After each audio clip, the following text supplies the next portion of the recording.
তাড়াহুড়ো করে কলেজ যাওয়ার পরেও গিয়ে দেখি ক্লাস শুরু হয়ে গিয়েছে। একটা ক্লাস শেষ হওয়ার পর এখন আমাদের অফ পিরিয়ড। তারপর আশেপাশে ঘোরাঘুরির সময় ছাদের গেটগুলো দেখে ছাদে যাই। এক পাশে প্রচুর রোদ, আরেক পাশে আমার প্রিয় কৃষ্ণচূড়া গাছের ছায়া।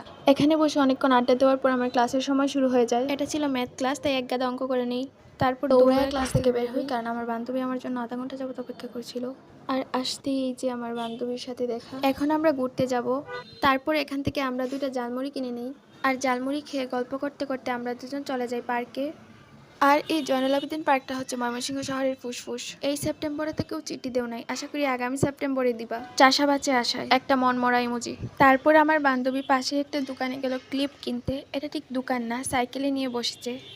এখান থেকে ওর জন্য দুইটা ক্লিপ, মানে 2 পাতা ক্লিপ কিনে নেয়।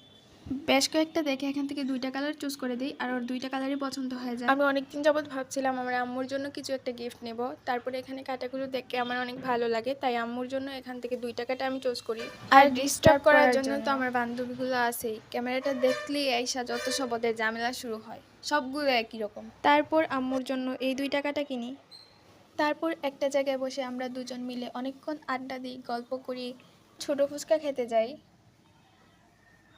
পার্কের এই ছোটো ফুচকাটা অনেক মজা।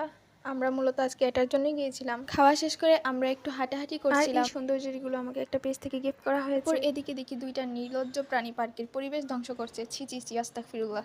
আর এদিকে আমার প্রিয় হাওয়াই মিঠাই দেখে আমার লেবুর শরবত খেতে ইচ্ছে হলো। প্রচণ্ড গরমে একটু শান্তি পেলাম। নর্মালি ফুল আমার খুবই ভালো লাগে, তবে আজকে মামা যেটা করেছেন সেটার জন্য আমি মোটেও প্রস্তুত ছিলাম না। নাও একটি গোলাপ শুধু তোমার জন্য। থ্যাংক ইউ মামা। মেহনতি মানুষদের থেকে এইটুকু ভালোবাসা পাওয়া যেন ভাগ্যের ব্যাপার। এজন্য নিঃস্বার্থ মমতার বহিঃপ্রকাশ। সবকিছু টাকা দিয়ে মাপা যায় না, তবে এই ফুলটা দেওয়ার পিছনে যা আছে তা অমূল্য।